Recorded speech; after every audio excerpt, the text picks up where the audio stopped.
leading on to hopefully bigger nights.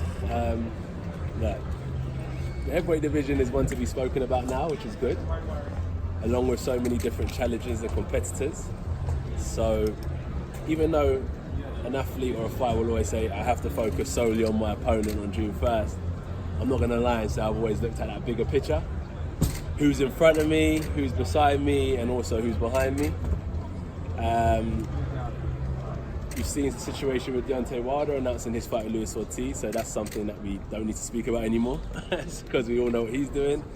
I was really focused on getting this win Saturday, so me and him could potentially have a sit down and discuss the fight for 2019. With Andy Ruiz, I know a lot about him, his amateur record, I know his coach well. We was at the World Championships together in Baku, Azerbaijan, 2011, so his current coach has been around me and seen me perform as an amateur and probably watched me as a professional, so he knows a lot about me. I know a lot about Andy Ruiz. He turned professional actually a year after I turned.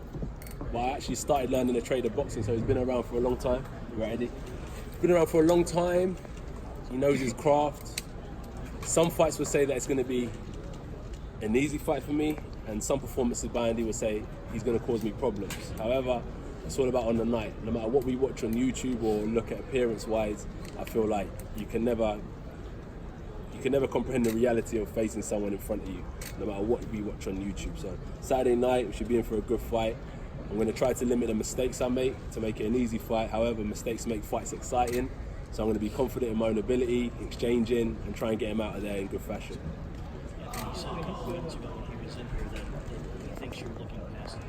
Exactly, that's when I first said earlier is that I'm not going to lie, like everyone speaks about, I'm fully focused on June 1st. Well, I am, that's what I've been practicing and preparing for, but you can't not look at the bigger picture. I'm sure he's doing it himself. When I become champion, I'm going to do this, I'm going to get my Snickers deal, so you naturally look at the bigger picture. And I'm not looking past him, but I definitely don't put blinkers on to see like the potential. If I beat this guy, what's out there for me? And that keeps me motivated to get in there Saturday and put on a good performance. What is out there for you being in the Wilder fight? What's the next 30 things out there? I just think like coming to America, going back to UK, I feel like commercial in terms of like the sport of boxing, a good win kind of keeps us at the top of the sport. We look forward to hopefully Furies, there's Usyk's, Michael Hunter's, Pulev's, Dillian. Who else is there? Yeah, and then there's the up and coming fighters, Joyce's, Hergovich's, good fighters out there. So even though it's not the fight of the century, is that what they call it, or the mega fight, the possibilities of still being in the mix as a champion is what keeps me motivated. What was your first reaction, Anthony, because you put your best foot forward on ESPN, you said like, hey, let's have a face-to-face meeting, let's make this happen. When you heard that he was going to an Ortiz fight, what was your first gut reaction to that?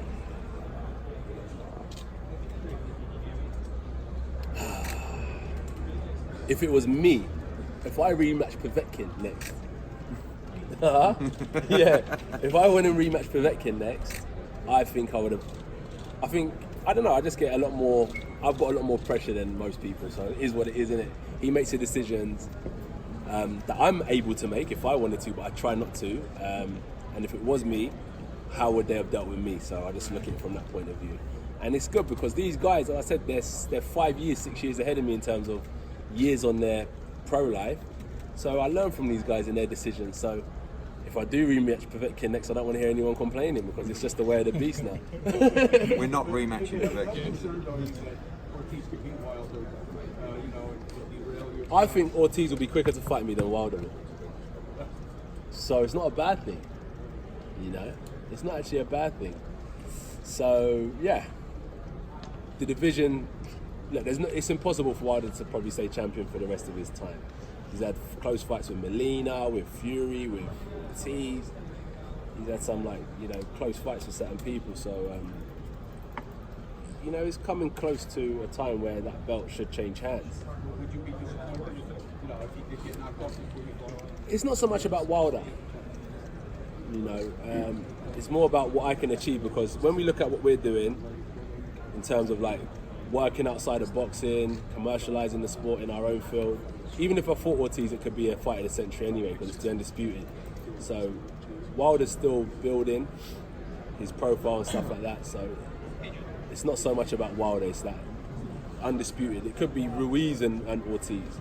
It's still a massive fight for the undisputed, I think. So it's just that we've worked tirelessly to build the profile outside of boxing. So when it does happen, it's already at the pinnacle of where it should be commercially. We're not like, now the undisputed's here, let's promote it. We've been promoting this for years anyway. Yeah, I think maybe his brand more so. Because I've never really been into that. Remember, I come from the amateur background where I fought some of the best fighters in the world. Not all of them, because I had a short amateur career, but we didn't need to trash talk. The country was big enough, who I was representing was big enough, and that's how I took it into the pros, you know. But he's done a lot of talking. But I just feel like the fight, that's what I said, the fight's big anyway. Whoever we fight will be big because of like that way we positioned ourselves in boxing. But Wilder's done a great job of talking up the fight, and he's proven himself by winning, but talking up a fight that he hasn't managed to make yet. So it's all irrelevant what you say unless you back it up.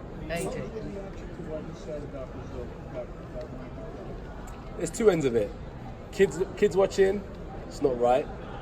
But then when you had guys like Mike Tyson that were like, you know, but Mike Tyson was true to who he was, innit? He's not.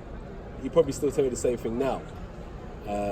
That's the only difference, I think. Wilder just said it in the heat of the moment, and people are just saying, think about what you're saying. With Tyson, Mike Tyson, he was just like, that was just what you get. So that's the difference with Wilder. You can say what you want to say, but if I go around now and I say, I'm going to kill someone, you're going to say, well, that ain't like Anthony. Why is he talking like that? He needs to be punished. Do you know what I mean? Because it's out of my character. I think it was a bit out of Wilder's character to talk like that.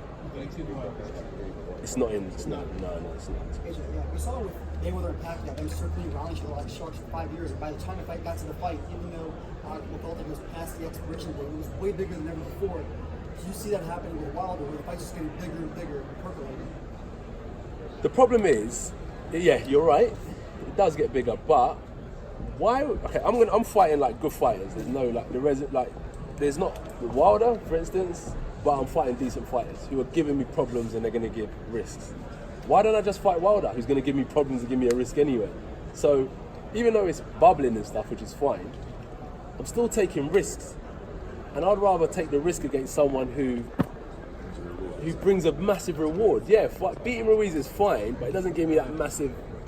If you had like me, Ruiz and Wilder side by side, and you put the two wins together, Wilder would get me here, Ruiz gets me here to a certain extent. So I'd rather just go down that route and fight Wilder. Speaking of rematches, you know, Dillian Whyte to me is by far the most deserving guy who hasn't received a title shot of all the heavyweights. He's been calling for a rematch with you, calling for a fight with Wilder. So you see that as a force for you? Is this a fight that could possibly happen with you and him in the fall now that Wilder's fighting Ortiz? My point of view is interesting because I was supposed to fight Dylan April 13th with a lucrative offer, and he turned it down. So if that fight was to happen again, I don't know what Eddie would or my coaches would go back with to say, because that was a great offer. We was looking for an opponent, desperate. We gave everything we could to Dylan and didn't want to fight for the championship. So if we was to go back again, if I get past Ruiz, I don't know what more we could go to get Dylan in that room. What do you think? Sorry, just regards what you're saying to me about Ruiz, does this build all seem a little bit flat? The build-up? Yeah. Not really. I think it's been quite interesting. You know, and like the whole speculation around like what's happening next. You had the Brazil Wilder fight, you got the Fury Schwartz fight after, me in the middle. That's all about what's next, isn't it? All about that. You've had the Miller situation, even the press conference. This is the US debut. This is like, Nothing flat about Madison Square Garden. Yeah. Sold out, broadcast around the world with a build-up this week. But you know, I think no drama. Maybe not the drama. It would have been less flat with Miller saying he wants to do whatever he's going to do, but he couldn't help himself. So we've got a guy who is coming to fight and coming to win. Yeah. The most important thing for him is staying switched on, because if it's perceived to be flat, then that's the biggest danger to Anthony Joshua. By all expectations, this is going to be an incredible event Saturday night. And Agreed, I know that, you know, I'm sure you've already been in there. You've already seen what it can be with the Canelo fight. Yeah. Are you tempted to, you know, now that you know what's going on with Wilder, to stay in the U.S. for your next fight, to further You know, build yourself You here. know, I don't mind where I fight. UK's my home base and the soil that kind of raised me. So there's some loyalty there as well. But I've always heard, and more recently, is as a world champion, you fight around the world. So, you know what I mean? Here a few times in my career is fine with me. London's good to me. There's no problem wherever the opportunity presents itself is wherever we're willing to go to. When Deontay walked from the 4-fight deal, how would have benefited you? You talk about When he getting forfeited, when he walked away from the Okay. 4-fight deal at the zone, Yeah. which would have of course benefited you. so I think he would have got, let's say, double his purse if he was with the zone. You're talking about getting into a room with him after this fight. How come you didn't get into a room with him when those discussions were going on? What was I doing at that time? Well, because there was conversations going on with a broadcaster where we felt that it would be a done deal. And this is kind of last throw of the dice of these two sitting down and having a face-to-face. As he Also, said on the ESPN. teams were doing, see that Yeah. conversation between, let's say, the zone, the actual broadcaster, Wilder's team, sitting face. So the good thing basically, sorry to interrupt, is where I've got a great team that kind of showed me, I don't have to, I'm in the gym sitting in a boxing ring, not on a conference room table. But when you hear that, do you think, let me get on this guy on the phone? And, Not really, not at the time, because I've got really good people who have brought good fighters together anyway. But then it got to a stage when I was like, Ed, can I sit down with this guy, you know, and talk with him and just see where he's at? I'm not saying that we're going to sit down and I'm going to do the legals and the, you know, stuff like that, but I'm going to sit down with him like this and just say, what do we need to do? I thought it was a great suggestion. Yeah. And 2 hours later, he announced the fight that he hasn't actually signed for. But Yeah. last question. What's been your experience in New York, meeting New Yorkers, talking with the people around the town? What's been your experience with them? Trump owns hell of a lot of buildings. We drove past, like, I was like, he owns all of those buildings. So he's I like Mike Tyson a lot as well. And I think there's going to be a lot of, like, I always say America's like Hollywood. We watch all like American movies, a lot of American music, American sports. So there's going to be a lot of like the American superstars or American influence in that room Saturday night, and that's why it can't afford to be a flat night. I've got to kind of show them amongst these great athletes that American soil has produced. As I said, years ago, I feel like Britain, we overlooked a bit in terms of sports. British coming to the States, we'll get battered, you know. But now it's like to put our name with these great athletes that you guys have produced. I feel that in the air, and I want to kind of be respected globally, not just in the UK. Does that mean that you feel you need to be especially spectacular Saturday night, especially like this? Clever, skills, use my ability, use what I've been learning, and show that I'm still a fighter that's got so much more to give. But at this stage, what I'm giving is amazing. So in the next X amount of years, what else would I be able to produce? So you don't feel like you have to match what Deontay did 2 weeks ago? Not at all, no. I just feel like we're separate. My competition is with myself. That's like my own confidence. I don't really use confidence on comparing. But I look forward to matching Deontay Wilder in the ring. That's better to compare, not with opponents. Just me and him is better.